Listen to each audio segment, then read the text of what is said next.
The Hermetic Order of the Golden Dawn is the historical nexus point and vehicle through which theurgic initiation and much of Western esotericism has been collected and transmitted in a practicable form to the present day. In part 2 of this series on the history of the order, we follow the emergence of offshoot and derivative temples and orders and their respective initiates who contributed significantly to the evolving traditions and modern occultism. You can catch up by watching part 1 here.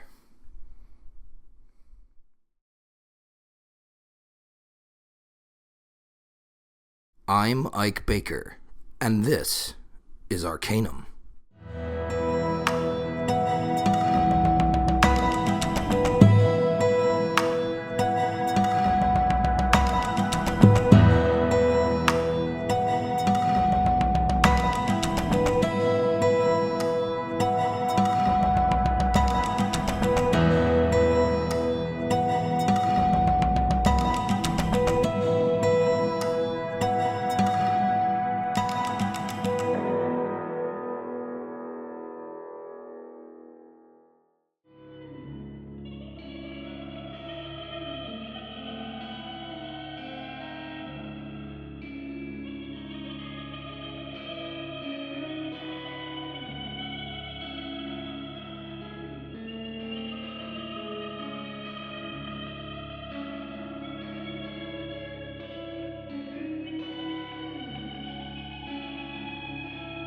In April of 1900, the adepts of Isis Urania officially deposed Samuel Mathers as Imperator of the Hermetic Order of the Golden Dawn.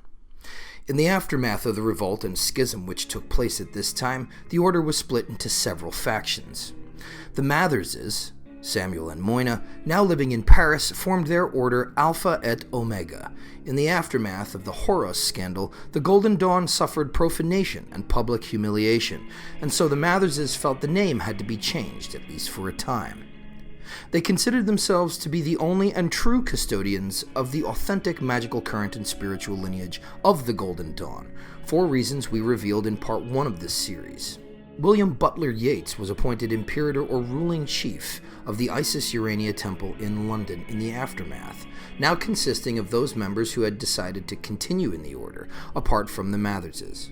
Helen Rand, an initiate since 1891, was appointed Cancellaria or Record Keeper.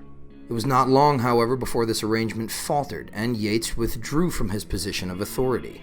Following this, a ruling committee consisting of a triad of adepts was formed by Percy Bullock, W.M. Blackton, and John William Brodie Innes. After Bullock's resignation from the triad, Dr. Robert Felkin was appointed.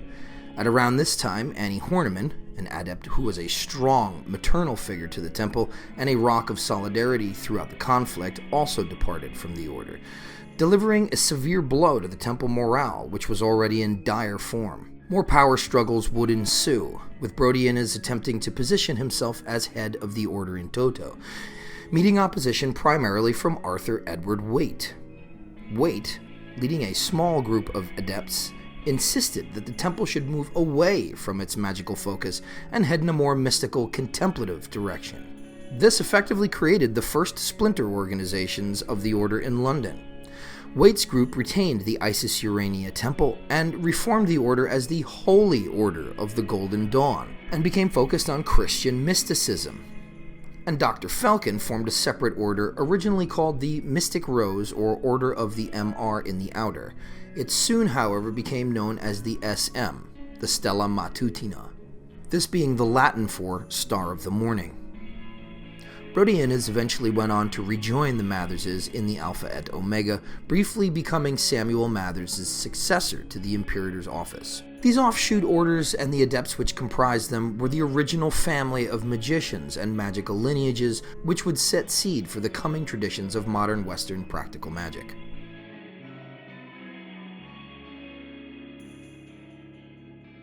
Reginald Gardner, the son of an Anglican vicar, arrived at Havelock North in the Hawke's Bay region of New Zealand in 1907, and he began cultivating a small community of artists and spiritual practitioners, eventually producing a publication called The Forerunner. 3 years later, in 1910, Reverend J. Charles Fitzgerald visited the group from England and was impressed with their ethos.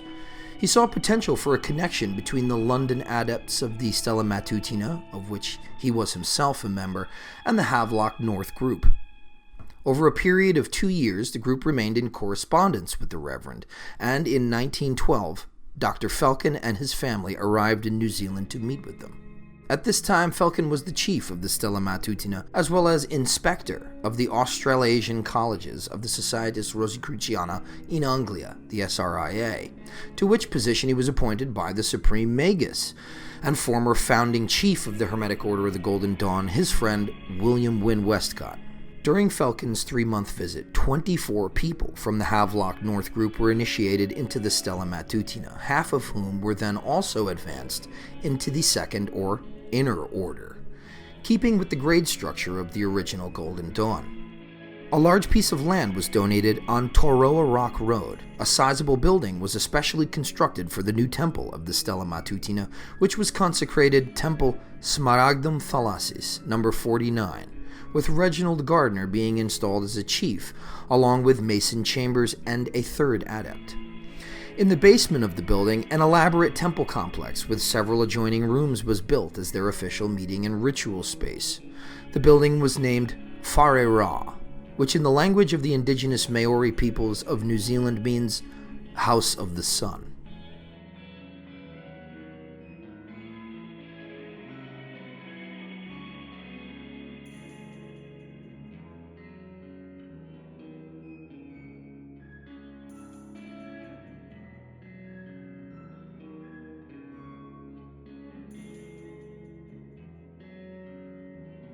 As early as 1902, Dr. Robert Felkin, an adept of the Isis Urania Temple of the Hermetic Order of the Golden Dawn, expressed pressing concerns about the legitimacy of the spiritual and magical currents of the order as an authentic initiatory lineage, due to the calling into question of the authenticity of the secret chiefs of the Third Order. Again, we discussed this in the previous episode.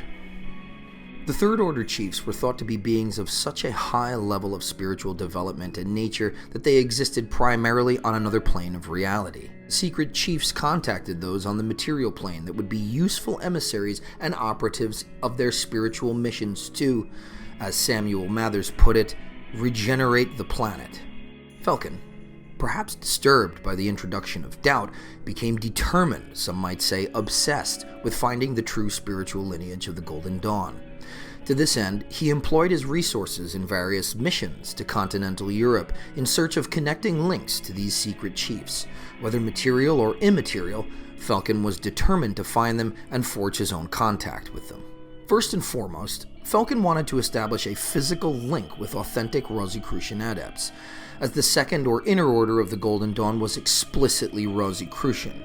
Little is definitively known about any potential transactions he may have had between 1900 and 1903, since there is scant physical evidence. However, a curious exchange of correspondence remains from 1904, which would provide Felkin with a perhaps providential thread. Dr. Felkin had trained as a physician and worked as a medical missionary. He had produced a healing formula in the form of pills or tablets, which historian Alec Howe refers to as clover tea tablets, which had gained some notoriety. In 1904, Felkin received a letter from a Dr. Studman practicing in Hanover, Germany, notifying him that he had a patient recovering from breast cancer surgery, and requesting Felkin to please send some of his clover tea tablets, as they were not available to purchase in Germany. On February 3rd, Felkin received another letter, presumably from Dr. Studman's patient, writing to request a further supply of the clover tea tablets, which she was already taking.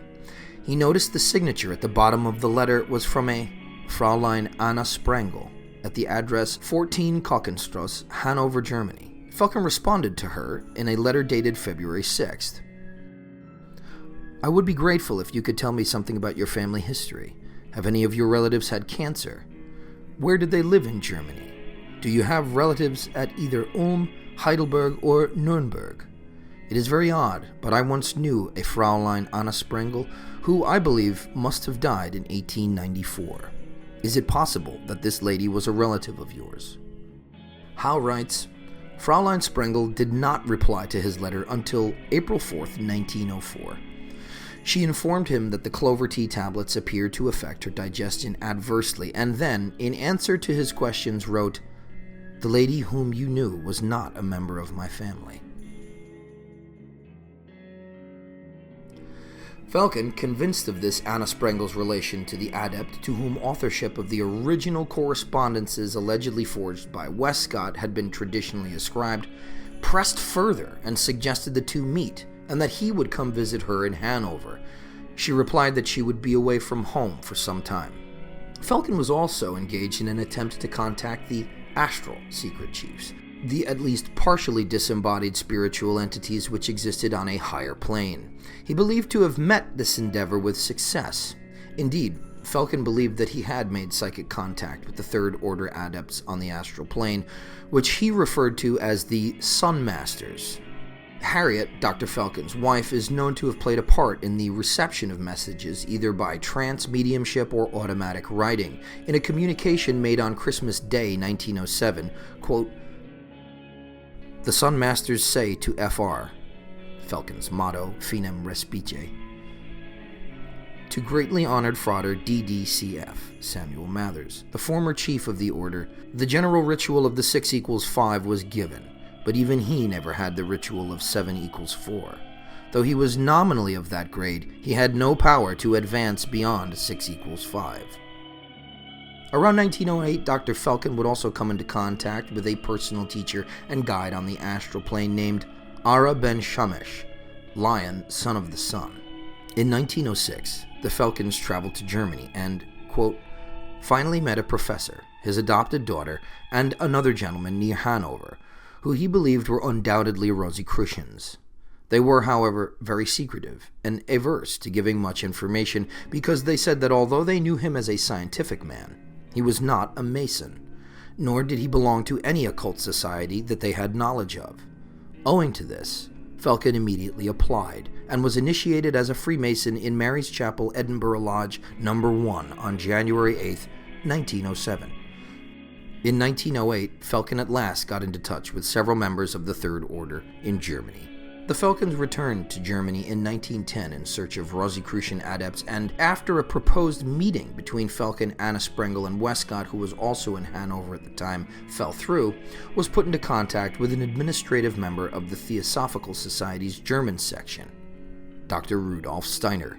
Steiner was then Secretary General of the Theosophical Society in Germany and was involved in numerous quasi-Masonic organizations, such as the Ancient and Primitive Rite of Memphis and Mizraim, an esoteric order influenced by 18th century ideas regarding an Egyptian origin of Freemasonry. Steiner was connected with extremely influential Masons all over Europe and abroad. An influential German theosophist, Dr. Wilhelm Hubschleiden, the first head of the Theosophical Society in Germany, wrote to Falcon of the difficulty he may encounter in trying to meet with Steiner.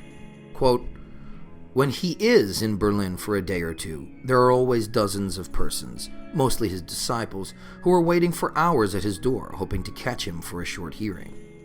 Steiner would become a key figure in the transmission of the Golden Dawn tradition, however, peripherally.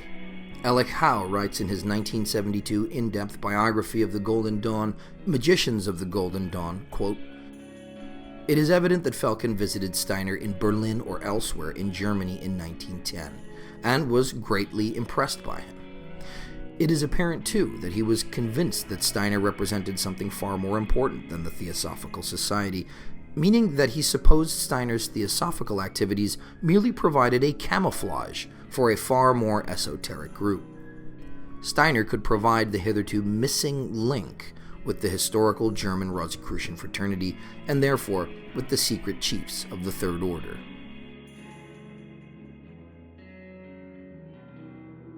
In Paris, the Matherses continued to initiate with slightly updated rituals and a new name, the Rosicrucian Order of the AO, also known as the Order Alpha et Omega. Their Paris temple, however, retained its Golden Dawn name, Ahathor. In 1903, Edward Alexander Aleister Crowley rejoined the order after his sojourn in the East. The affiliation was, of course, not long-lasted. Crowley and Samuel Mathers would butt heads rather severely this time, and this falling out would eventually lead to bitter enmity, especially on Crowley's part. He would record his feelings toward Mathers in his private diaries. Crowley eventually evoked the spirit Beelzebub to attack Mathers. That same year, Crowley would attempt the Abramelin ritual at the now famed Boleskine house, which Mathers had translated from folios he found in Paris. The following year, after failing and abandoning the Abramelin ritual, Crowley would go on to appropriate another of Mathers' translations, this time the Goetia, and publish it under his own name. In the new rituals of the AO, it was explained to initiates, for AO, pronounced as a single word, is the ancient Egyptian root of certain Greek names for the dawn, and its signification is the rising light or splendor of dawn. It was sometimes known in English-speaking countries as the Order of the Golden Dawn or the Golden Dawn in the Outer, but as this name has been recently usurped by certain unscrupulous persons to cover their malpractices, its use has been abandoned for a period. The Alpha et Omega was functioning with updated rituals as early as 1904 and chartered a temple outside of Paris run by Edward Berridge, namely Isis Temple, in London. The newer rituals more strictly resembled Freemasonic ritual and protocols. It should be noted that prior to the schism in 1895, Gerard Ancos, better known as Papou or Papus, one of the founders of the Martinist order in France, had been initiated into the Ahathor Temple. We also understand that at least Samuel Mathers was also initiated into Papus's Martinist order.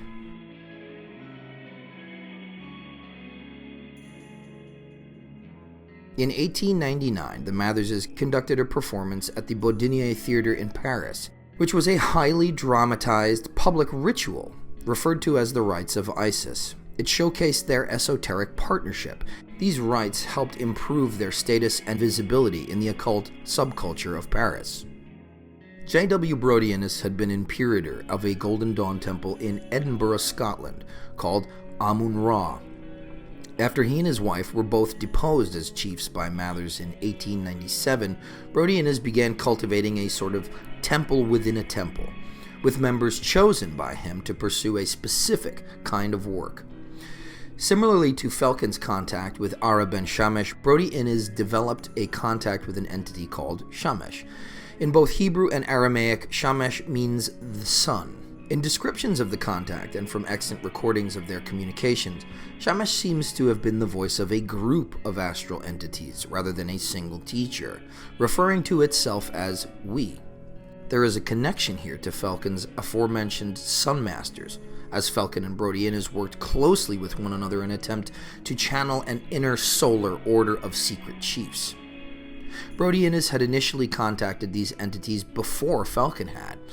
It would seem then they both believed themselves to have a line-in with this group of discarnate entities.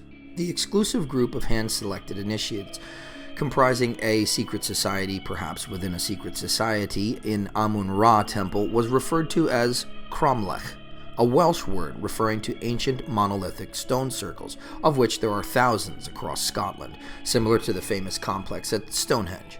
Many of Cromlech's members were Anglican or Episcopalian clergy. The transcribed communications between Shamesh, indicated by the Hebrew letters Shin, Mem, Shin, are extant in a collection of documents known as the Cromlech Papers. These writings do indicate a somewhat ecclesiastical inclination rather than the Egyptian flavor of the Golden Dawn tradition, which the Matherses were more inclined towards. After the initial schism, Brodianus played a kind of double agent, working with both the Matherses, AO, and Felkin's Stella Matutina, but formally made a break with Felkin in 1912. The Cromlech Temple would become a curious sidebar and an important offshoot in the Golden Dawn tradition. It would also have further implications and involvement with the AO. Brodianus was eventually reinstated as a temple chief of the AO and ran his temple until at least 1918, eventually bringing in an initiate named Maya Trenchel Hayes to help run the temple. Brodianus at this point was the de facto leader of the English branch of the AO. In 1918, at the end of the First World War, Samuel Mathers died. Though his death certificate indicates no definite cause of death, it has been assumed that he died of Spanish influenza, though Moyna would go on to deny this. After his death, Moyna became the exterior head of the AO, installing herself as Grand Imperatrix of the Order, with Brodie Innes as Grand Praemonstrator and Edward Berridge as Grand Cancellarius.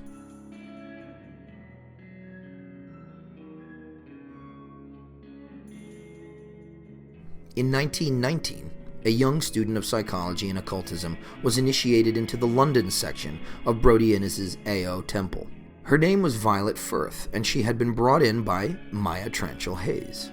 Firth's initial impression of the order was that it was apparently the southern section of a Scottish temple, which makes sense since the London branch was an extension of Amun-Ra in Edinburgh, and that the order itself was, quote, manned mainly by widows and grey-bearded ancients. Firth's irreverent spirit and outspoken demeanor would eventually lead her into conflict with the order's Grand Imperatrix, Moina Mathers. On her initiation into the order, she took her family motto, Deo non fortuna, God, not fate, as the mystical name with which she was to be known among the magical order, and in her literary legacy, Dion Fortune. In 1921, with Tranchil Hayes, Firth embarked on a series of experiments in psychism, eventually traveling to Glastonbury to undergo a ritual of trance mediumship, in which she claimed to have made contact with spiritual entities. Returning to Glastonbury the following year, Firth conducted further contacts with beings she referred to as Ascended Masters. Through a process she described as inspirational mediumship, she claimed to have channeled an entire cosmology and metaphysic of creation, which she referred to as the Cosmic Doctrine. Fortune was expelled from the AO by Moina Mathers for exposing occult teachings of the AO in her book published that same year entitled The Esoteric Philosophy of Love and Marriage. After her expulsion from the AO, Fortune was initiated into the Stella Matutina lineage of the Golden Dawn tradition, eventually attaining the adept grade of 5=6. She would go on to form her own order, the Fraternity of the Inner Light, in 1924, which would eventually change its name to the Society of the Inner Light. Firth penned under her pseudonym Dion Fortune many works which are considered occult classics, such as Psychic Self-Defense, The Mystical Kabbalah, Esoteric Orders and Their Work, The Work and Training of the Initiate, and many others, as well as a list of fiction titles such as The Goatfoot God, The Sea Priestess, and The Winged Bull. Her final novel, Moon Magic, was published posthumously. Firth had already written some of the work and, upon her death, left it incomplete as a series of sketches and outlines. The work was eventually completed by a student and member of the Society of the Inner Light in a series of channelings. It has been stated that while Dion Fortune's non-fiction and philosophical works on occultism provide the theory, her novels reveal its practical applications. Some of her works were compiled and published with commentary by her student Gareth Knight, including The Cosmic Doctrine, which we mentioned earlier, and a work I personally believe to be one of the most essential documents on Western occultism and magic ever written, The Circuit of Force. The contents of this work are culled from a series of articles written by Firth for a private newsletter which was distributed to members of Society of the Inner Light. Though versed in the magical and Kabbalistic culture of the Golden Dawn tradition, Firth eventually utilized the Therion techniques she had become adept in to cultivate her own magical culture, engaged in the mythos of the Arthurian legends, making her base of operations at Glastonbury, which, according to local legend and folklore, was formerly the mythical Avalon, the island where the illustrious King Arthur was buried. One of the most interesting aspects of Firth's work occurred during the outset of England's involvement in World War II, the details of which are recorded in a book entitled The Magical Battle of Britain. At the outset of England's involvement in the war, she began a correspondence with members of Society of the Inner Light, instructing them in magical techniques and exercises to assist England magically in the war effort. In 1946, 1 year after the war ended, Violet Firth passed from this world to the next due to leukemia. It is impossible to overstate her influence on the development of modern magical and neo-pagan traditions. Her literary canon bears her enduring legacy and contains a lifetime's worth of work and inspiration for all seekers.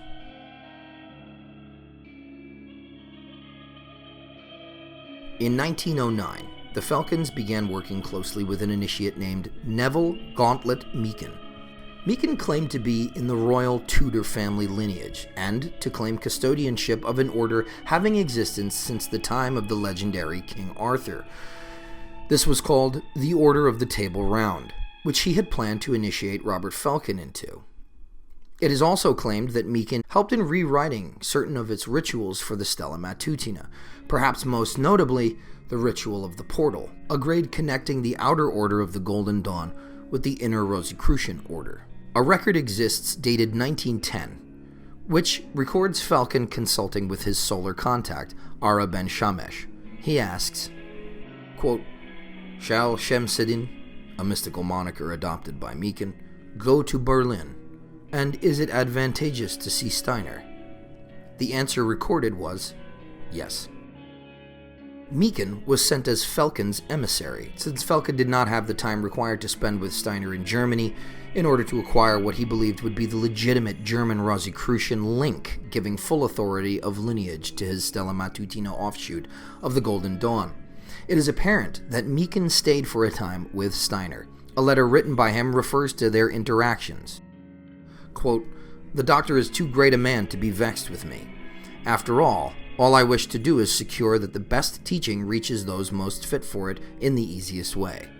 Dr. Steiner indeed has some link with certain English or Scotch Masons. He gave me the name, from whom he derives a certain authority, a link in the physical." On November 26, 1911, Ara Ben Shamesh communicated the following to Falcon. Quote, "Shemseddin is misdirecting his forces by misdirected energies. His time has not yet come, but he is attracting destructive forces instead of repelling them. And unless he ceases to do this, he will die before his time, thereby missing the fulfillment of his destiny and vocation." Meakin unexpectedly died the following year. In 1912, Rudolf Steiner traveled to England and met with Arthur Edward Waite. According to Waite, Steiner mentioned in a conversation that the Falcons had, quote, "witnessed certain things, no matter what they were, of a ceremonial kind, while they were in Germany." That year, Falcon penned a letter stating, quote, "Personal interviews with members of the Rosicrucian Order on the continent in 1910 and 1912 has proved that Dr. William Wynne Westcott was in correspondence with Anna Sprengel and had permission from her to form a society of the said GD. Falcon also went on to insist that Mathers' secret chief, LET, Lux Ex Tenebris, was a Dr. Thiessen. Westcott, however, had intimate knowledge of who the Matherses claimed this secret astral chief, LET, actually was, the Archangel Raphael. And so this lends doubt to some of Falcon's story. But it's not impossible that he was desperately drawing parallels wherever he could find their faintest intimations. He was, after all, obsessed with the idea of legitimacy in lineage. However, it is attested by Falcon, and perhaps suggested by Steiner's comments to Westcott, himself a founder of the Golden Dawn, that there was a ceremony performed of which Falcon was a part. This ceremony is referred to as the Rite of the Link. From extant commentary and the ritual itself, which can be read in full in Nick Farrell's history of Far-E-Ra entitled Beyond the Sun, we see that the rite was intended to link the candidate to the egregore, the living intelligent energy, which was the motive power and etheric basis for the Order of the Golden Dawn itself. This would surely grant a significant degree of autonomy and the ability to forge new temples, within which the original egregore could move through to accomplish its purposes and work. Something to consider. An egregore is thought to possess a species of self-sentience, and formed and fed by group activity. An egregore has the ability to assimilate new adherents merely by engagement with its rituals, symbol, inherent ethos, core mythos, and culture. Therefore, an egregore can live on despite the physical location of temples, or in spite of them, or the existence of official rites and charters. It can essentially go where its continued survival would be perpetuated. Not all egregores, however, are benevolent. For more about egregores, see Mark Stavish's book on them. the Falcons took up permanent residence in New Zealand in 1916 and brought great support to the group of initiates at Whare Ra.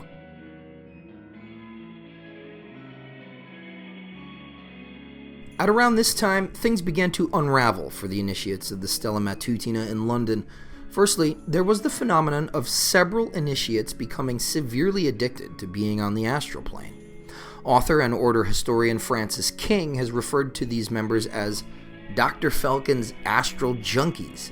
He writes in Modern Ritual Magic, quote, "The chiefs of the temple in London became as addicted to mediumship and astral travel as a drug addict is to heroin, to such good effect that 2 of them became schizophrenic. One of them, a clergyman, was later to die in a mental hospital, and in 1919, Falcon was forced to close the temple down.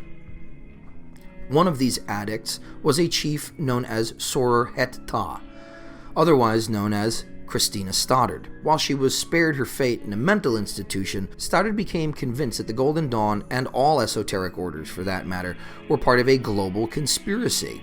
King writes of Stoddard, quote, "She became a kind of jingoistic proto-fascist, sure that secret societies were the sole cause of world unrest. For years she wrote a fortnightly column for The Patriot under the nom de plume of Inquire Within. Later selections from it were reprinted as Light Bearers of Darkness, which makes hilarious reading." Aside from the extremely controversial political content, the central premise of Light Bearers of Darkness is that magical and occult societies, egregores perhaps, were organizations which allowed human beings to become vehicles for otherworldly entities. The adepts of these orders were completely taken over by these beings, essentially spiritual possession. She wrote to Falcon in 1919 for advice after a terrifying vision she claims to have received. He responded, quote, "I think it would be better if, instead of fearing imaginary black Rosicrucians in Germany or elsewhere, you would consciously endeavor to cooperate with the true Rosicrucians, who do undoubtedly exist, and are seeking to guide Central European thought into the light. You would then belong to the great work for the world."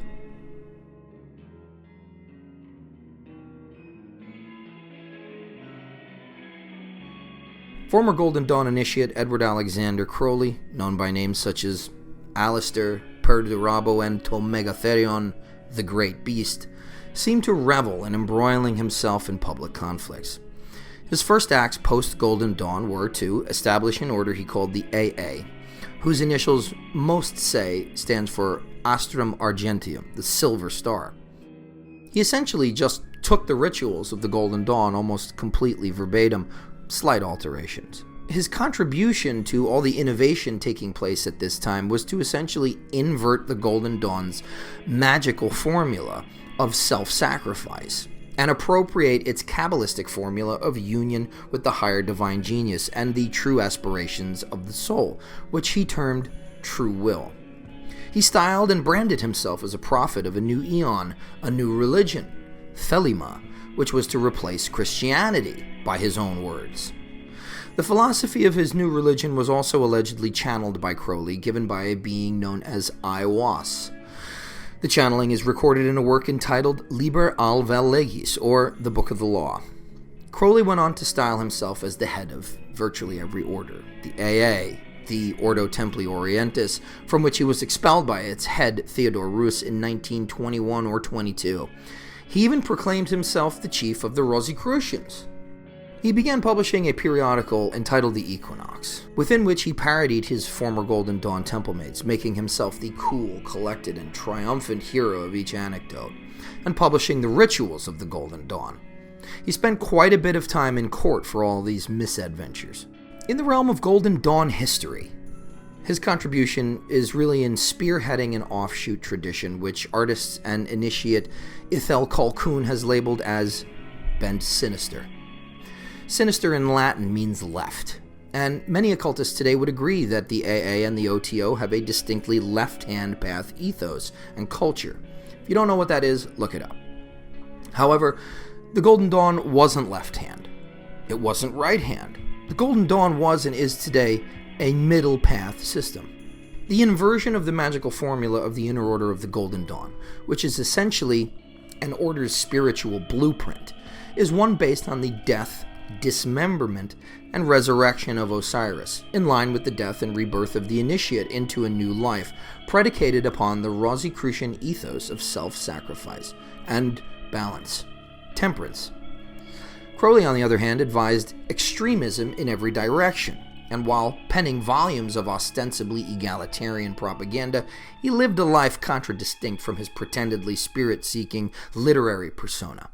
Whereas the magical exemplar of the Golden Dawn adept was Osiris, the justified, representing the alchemically recoagulated and recalibrated initiate, Crowley's exemplar was the son of Osiris, Horus, whom he termed the crowned and conquering child. Juvenile hedonism and childish recklessness would come to characterize his life. Crowley and his works are perhaps the clarion call for those who feel rejected and marginalized by polite society. However, his self-destructive rebellion against social norms for its own sake had more to do with acting out a juvenile counterculturalism, when contrasted to the organic and necessarily countercultural movement of middle-path occultism. He plagiarized what was not his. He altered what he had no right to alter. He made claims he was not qualified to make. He left a wake of broken people in his trail, including his own children, wives, lovers, and students. Many now see his work as an evolution of the Golden Dawn tradition, but much of that opinion is informed, or rather misinformed, by the lack of fluency or the lack of experience that they have had in the original orders, which he himself stole from and mutilated. Much of this improper context stems from the embrace of the postmodern ethos of moral relativism, which he helped to usher in a big way, and an idolization, ironically, of his iconoclastic behavior. While it can be fair to rationalize an allegiance to orders which are his magical progeny, a seasoned magician understands that an order is shaped by an egregore, and typically mirrors the behaviors and inherent dispositions of the individual chosen, or, in his case, perhaps self-selected, to be its founder.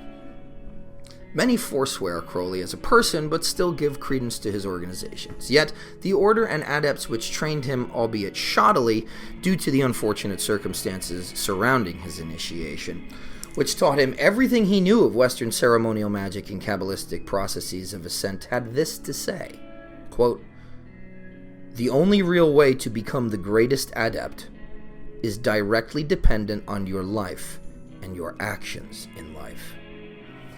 Still, Crowley remains a significant figure in modern occultism, certainly one that cannot and should not be ignored.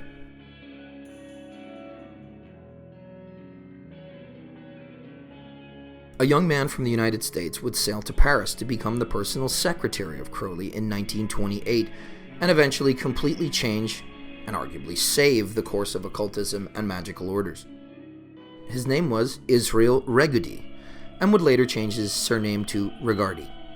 The moniker Francis was also adopted after his profound interest in St. Francis of Assisi. Initially, Regardi was interested in the works of Helena Blavatsky and explored Buddhism and yoga, receiving initiation into the Societas Rosicruciana in America, and eventually moving towards Western ceremonial magic. Because of his Orthodox Jewish upbringing, he had a deep understanding of the Hermetic Kabbalah in use by the Golden Dawn's magical offshoots of the time. After reading Crowley's Book 4, he wrote to the author and received a reply that he should get in touch with Crowley's man in the States, Karl Germer, with whom he would forge a lifelong relationship. Not long afterward, Crowley asked Regardi to be his personal secretary. Regardi set sail in October of 1928 from New York Harbor for Paris. This arrangement was not to be very long-lived. Regardi's sister, suspicious of his occult dealings and of Crowley in particular, would contact the French authorities asking them to deny her brother a visa. In 1929, Regardi would be forced to leave Paris, as would Crowley. After regrouping with one another in London toward the end of that year, the pair soon parted ways amicably at that time. In his memoir and biography of Crowley, The Eye in the Triangle, Regardi criticizes the unfair and inaccurate treatment which Crowley had been given by most of his biographers previously. Regardi writes of a falling out that occurred between he and Crowley.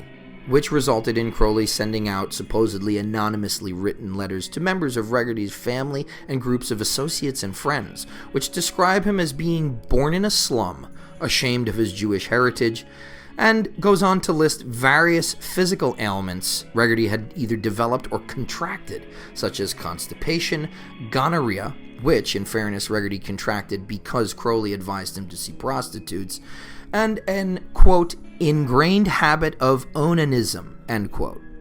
I leave it to you to look up the meaning of that word.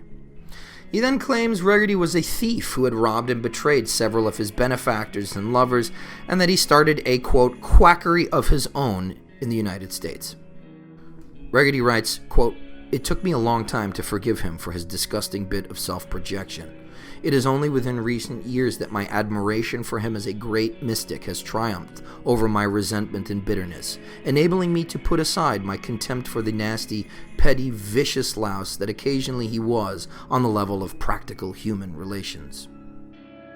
Reggerty would go on to publish several books on Kabbalah, which enabled him to get in touch with Dion Fortune and become initiated eventually into the Stella Matutina in 1934, passing quickly through the outer order grades and on through the subgrades of the 5=6 to Zelator Adeptus Minor. Concerning the tradition of secret chiefs, Reggerty had this to say, quote, "If there be masters or secret chiefs here or elsewhere, then it seems self-evident they have to be recognized as having such horse sense or insight to perceive through the exercise of their own powers who is worthy of being introduced to their community of light. If they cannot perceive the light shining from the truly aspiring student whose goals are high, whose abilities are considerable, and who might prove to be useful to their eternal cause, then they are not worth bothering with. Certainly, to hunt for such adepts whose insight is so defective is a pure waste of time and energy." After becoming extremely disillusioned with the chiefs of the Stella Matutina, Reggerty began secretly duplicating the order's rituals, curriculums, diagrams, papers, and notes. His intent was to, he said, preserve the order system, which to his mind had fallen into neglect in the hands of those charged with its keeping. He wanted to preserve it by making it available to the reading public. The whole shebang. Knowledge lectures, inner order papers, rituals and all. In 1937, he published these in 4 volumes, entitled The Golden Dawn, the original account of the teachings, rites, and ceremonies of the Hermetic Order. Reggerty's Golden Dawn is still generally considered the foundational textbook of modern Golden Dawn reconstruction. However, the book does specifically give the Stella Matutina versions of the Golden Dawn rituals, and much of the commentary given is Reggerty's. He penned an introductory volume to this series called Everything You Need to Know About the Golden Dawn, which is now entitled My Rosicrucian Adventure.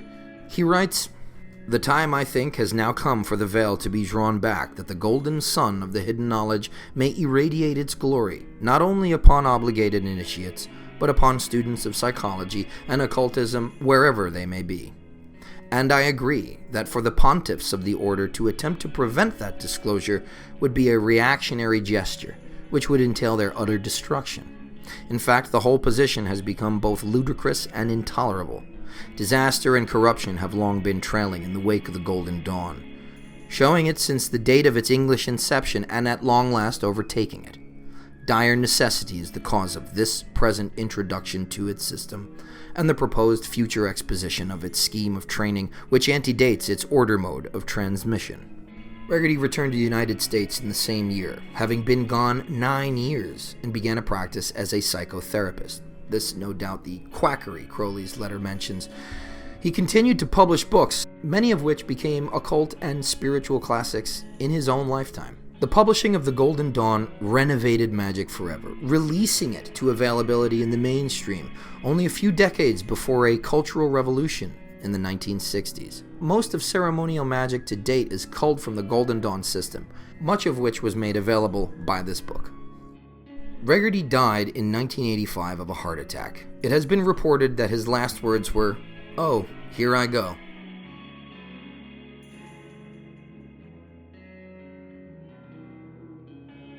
In the early 1900s, a young, successful musician named Paul Foster Case encountered a man on the streets of Chicago, Illinois, a certain physician whom Case referred to as Dr. Flood. Flood approached Case, claiming to have a message from a, quote, master of wisdom who is my teacher as well as yours. The good physician went on to tell Case that he was at a crossroads. Case was being given the opportunity to continue on his current path of success as a musician, or he could choose to serve humanity. Case reports that Flood said to him, quote, he gave me your name, told me where I would find you at this specific day and hour, and sends a message. You are now at a crossroad in your life.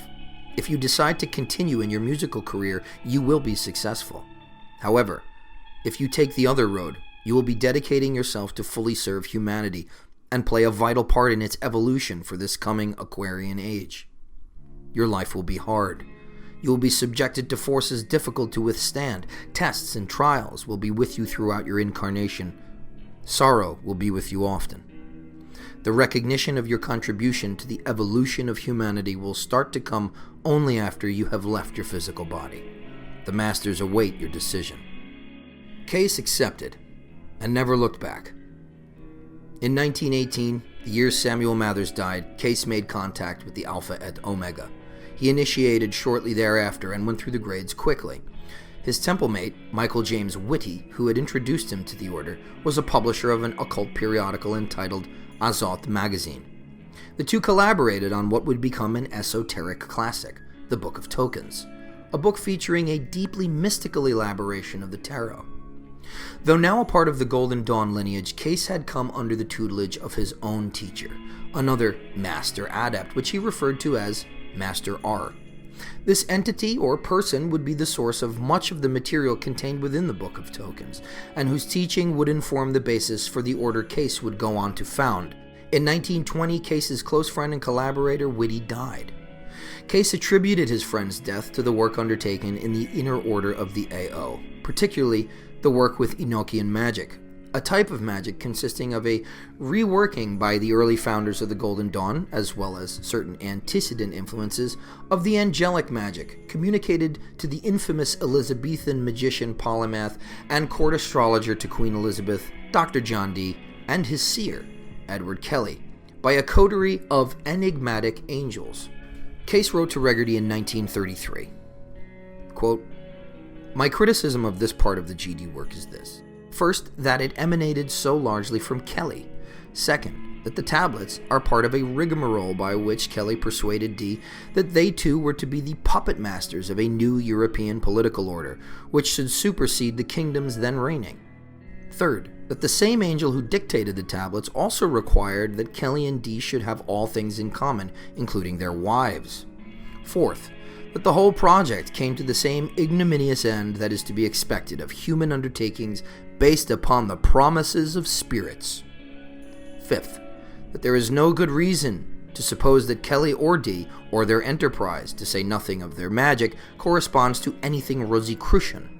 Sixth, and most important, that I have personal knowledge of more than 25 instances where the performance of magical operations based on order formulae led to serious disintegrations of mind or body.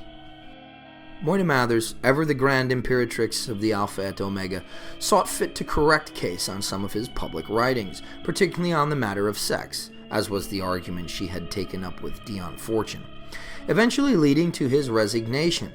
He went on to form the School of Ageless Wisdom. This would become Builders of the Addendum. Needless to say, while utilizing much of the Golden Dawn system of correspondences, tarot, and Kabbalistic theory, Case's Builders of the Addendum leaves out the Enochian magic.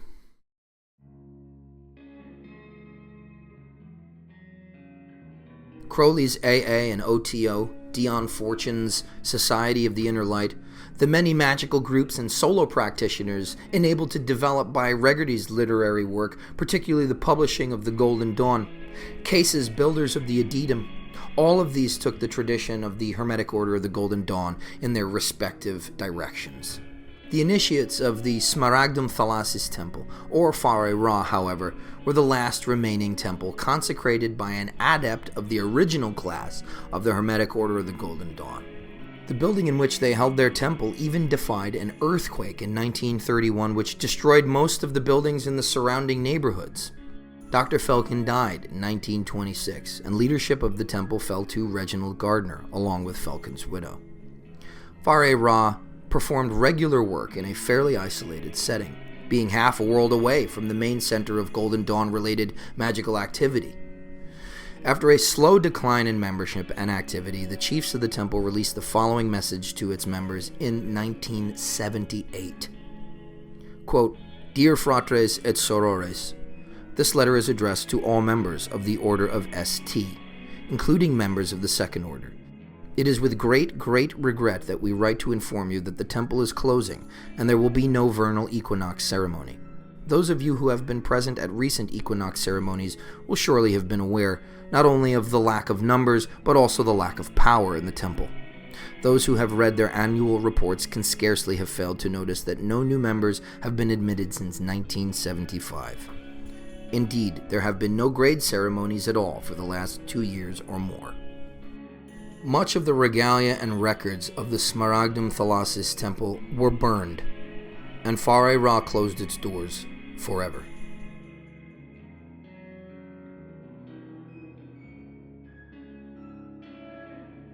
In the preceding year, 1977, the egregore would raise its head once more when a Golden Dawn temple opened its doors in Columbus, Georgia, in what would be the resurrection of the Golden Dawn in America. Not since the early 1900s had there been a functional GD temple consecrated in any legitimate lineage in the United States. In 1982, 4 years before his death, Israel Regardie traveled from his home in Sedona, Arizona, to consecrate this temple and initiate several initiates into the Adeptus Minor degree of 5=6, as well as a single neophyte, thus establishing the first or outer and second or inner orders. The Golden Dawn was once again rising. Should the story continue, or do we end it here? What's been your experience with the Golden Dawn magic or its related currents? Leave your thoughts in the comments section. If you've enjoyed this content, I hope you'll consider subscribing to the Arcanum Patreon. I'm moving a lot of my stuff over there. For the cost of a cup of coffee a month, you can help me continue to produce free, rigorously researched, and practiced material like this. Patreon members also have access to bonus content, including episode addendums, my Egypt travel vlog, as well as other goodies. Please continue to watch, like, comment, and share if you're not in the position to contribute financially. There are always plenty of ways to help me keep the Arcanum channel alive and well. Join me again in the next episode where we'll dive deeper into the history, theory, and practice of this and many other related topics. Thanks for watching. In Luke's.